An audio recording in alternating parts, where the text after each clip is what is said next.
आकाशी चंद्र चांदण्या तोडून मी आणल्या,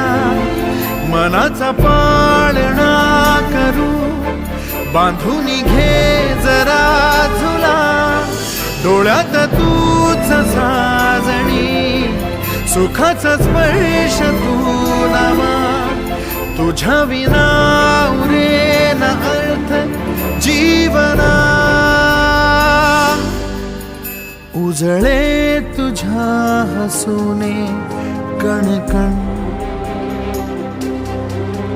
अन चंद्र हे हातीचे काकण.